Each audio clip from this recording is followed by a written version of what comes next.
Sodan jälkeen Oulun keskustan kortteleissa vilisi lapsia. Yksi heistä oli taiteilijan alku, nimeltään Annikki. Hänen elämästään tuli seikkailu, joka vei hänet maailmalle, mutta toi myös takaisin Ouluun. Tuota seikkailua kuvaa parhaiten monista palasista koottu mosaiikkikakku, sillä tänä päivänä Annikki tunnetaan ennen kaikkea upeista kakuistaan. Mun isä ja äiti olivat kumpikin omalla tahollaan erittäin luovia. Isä oli teknisesti erittäin, voi sanoa, että aivan loistava, brilliant. Ja äiti oli taas taiteelliselta puolelta. Annikki syntyi vanhimpana lapsena Hilja ja Matti Reinikan perheeseen vuonna 1944. Perheeseen syntyi yhteensä 4 tytärtä ja 2 poikaa. Taide liittyi Annikin elämään pienestä pitäen. Äiti antoi käteen vihon, semmoisen ruutuvihon ja kynää. Ja mä muistan, että mä istuin lattialle ja mä piirtelin. Isoisä asui myöskin meidän kanssa silloin, kun me oltiin siellä keskikaupungilla asuttiin. Niin hän teki kipsitöitä ja mä näin, kun niitä tehtiin ja maalattiin.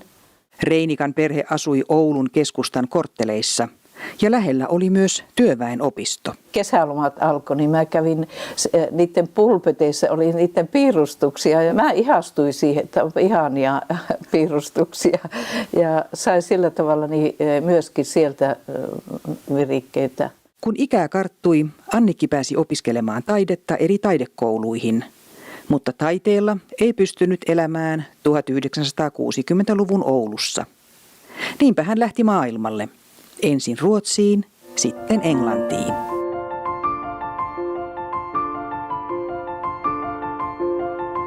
Me vaan mentiin Englantiin, kun meillä oli sen verran rahaa, että me saatiin liput, menoliput, ei ollut paluulippuja onneksi.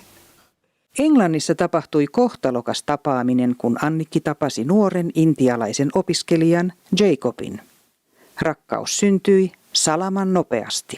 Me tavattiin sen mun ystävän Helenan kautta. Hänellä oli intialainen poikkakaveri. Ja sitten hän tunsi Jacobin myöskin. Häitä vietettiin Shrewsburyn kaupungissa vuonna 1967. Ja häihin kuuluu tietenkin hääkakku. Ja tämän jälkeen kakkuja on riittänyt. Mä menin töihin kakkukauppaan, italialaiseen kakkukauppaan. Niin siellä sitten oli paljon asiakkaita ja ihmiset ostivat kakkuja ja Englannissa tehdään tosi ihania kakkuja. Vielä suurempi elämänmuutos tapahtui Annikin elämässä, kun hän muutti Jacobin ja lastensa kanssa Intiaan. Aivan hämmästyttävää, että mä olin niin kuin joku Liisa ihmemaassa siellä, kun mä menin. Ensinnäkin me mentiin Intiaan semmoisella vanhalla Victoria Lines laivalla Afrikan ympäri. Ja se kesti noin 6 viikkoa se matka. Me lähdettiin Venetsiasta ja silloin meillä oli jo kaksi lasta. Ensimmäiset lapset oli. Intiassa me saavuttiin Bombeihin, nykyinen Mumbai. Niin siellä hänen vanhempansa olivat vastassa meitä. Se oli niin valtava se niiden asunto, että se mua hämmästytti, että miten vauraita ihmisiä Intiassa on. Ja se sosiaalinen elämä oli kyllä ihan valtava siis vilkasta, että siellä oli koko ajan oli jotain juhlia, lounaita, illallisia. Intiassa Annikin kakkuinnostus kasvoi. Vauhtia antoivat myös ensimmäiset lapset ja Jacob rakasti edelleen makeaa. Se sai alkunsa sieltä ja sitten ne kakut aina kehittyvät ja että sillä tavalla niin tuli aina jotain uutta niihin kakkuihin. Ja mä tykkäsin. Mä nautin niiden kakkujen tekemisestä ja koristeluista. Ja muut nauttivat myöskin, niin että se oli hyvin palkitsevaa sillä tavalla. Vanha koulukeittokirja oli tärkeä osa Annikin kakkuhistoriaa. Intiassa, kun asuttiin Madraksessa, silloisessa Madraksessa, Chennaissa, nykyisessä Chennaissa, niin aloin tekemään piparkakkutaloja. Ja mulla oli koulukirja mukana. Otin joka paikka Englantiin ja Intian, otin koulukeittokirjan. Niin siellä oli kaikenlaisia ohjeita, semmoisia, josta pääsi alkuun, niin jos ei ole tehnyt niitä aikaisemmin.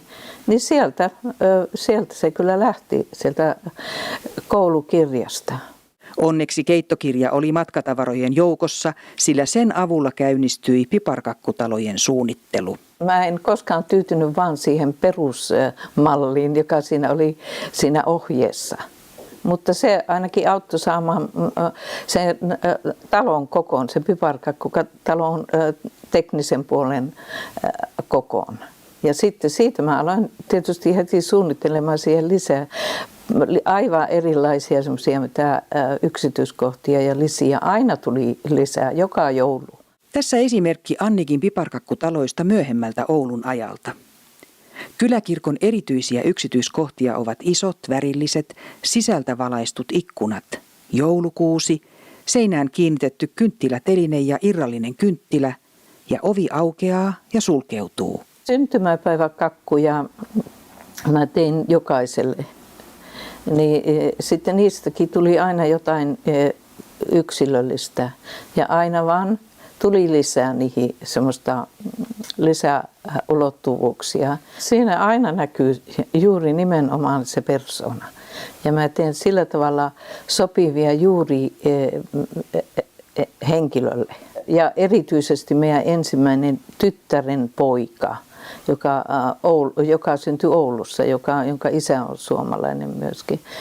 Niin hän sitten itse tilasi niitä, minkä kakua hän haluaa, niin mä sitten menin sen mukaan. Niin hän osasi sanoa kaakka, joka tarkoittaa lintu, tamilin kielellä. Niin sitten mä otin siitä se aiheen kaakka. Mä tein kakun, jossa oli lintu. Panin sen kakun päälle linnun. Niin se heti tajusi, koska hän tunsi sen maailman, tunnisti sen linnun. Junaa kaku mä tein meidän tyttärelle ja pojalle, kun ne oli ihan pieniä. Mä tein Jacobille semmoisen erittäin yksinkertaisen kakun, joka oli niin kuin puun kanto. Kerran mun siskon kanssa me käveltiin Oulussa, mentiin tavarataloon ja siellä oli sitten makeisia hyllyllä. Ja sitten me katseltiin vähän niitä makeisia ja sitten mä näin, että siellä on noita kaloja, kivan näköisiä kaloja, erivärisiä. Niin mä ajattelin, että mitähän noilla voisi tehdä. Niin sitten siellä mulle tuli semmoinen ajatus, että mä voin tehdä kakun ja siihen tehdä lammen ja mä paan niitä kaloja sinne lampeen. Sillä tavalla. Ja sitten laittoin sen kakun jääkaappiin yöksi. Ja ihmettelin, kun seuraavana aamuna ne kalat olivat kasvaneet, ne oli paljon isompia. Se olikin hauska juttu. Se mosaikkikakku on semmoinen niin kuin tasainen kakku makeispalasista. Mä sitten tein niin aivan niin kuin mosaikkilla. Ja sitten mikä on kaikkein mukavinta siinä on, että mä löysin sitten kirkasta hyytelösokeria, josta tuli kirkasta vettä. Tuo aikaisempi se ei ollut kirkasta, se englantilainen hyytelö. Niin, mä sain ihan kirkasta vettä. Niin, sitten mä laitoin niihin mosaikkikakkuihin, mä laitoin siis niin kuin lasin päälle sitä hyytelöstä. Ja se näytti aivan kuin siinä olisi noin puolen sentin paksuinen lasi, kirkas lasi. Sillä tavalla se on mosaikkikakku. Annikki Mataan työstää hyvin monenlaista taidetta. Hän rakentaa maailmoja, joissa kaikki viihtyvät. Perheelle, lapsille ja ystäville. Ne ovat katoavaa taidetta, sillä kukat kuolevat aikanaan ja kakut syödään. Jäljelle jäävät muistot. Annikki ja Jacob Mataan päättivätkin julkaista Annikin kakkutaiteesta valokuvakirjan Syötävää taidetta. Näin muistot jatkavat elämäänsä kuvina. Kun nämä on niin erilaisia kakkuja ja ehkä mä en tiedä kukaan muu, joka tekee tämmöisiä, niin mä ajattelin, että kyllä Nuon voi laittaa kirjaksi. Että siinä on, saa itse katsella niitä joskus ja lapset ja lastenlapset, jotka ovat olleet, myöskin ovat syöneet niitä kakkuja.